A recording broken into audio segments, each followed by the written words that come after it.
Arnold, saan kaya tayo bukas? Dito na lang. Tapisado na natin ang lugar na ito eh. Kung sa bagay na.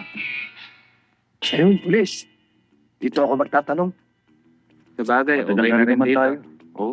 Magandang gabi po. Pwede po ba magtanong? Magandang gabi po. Ay!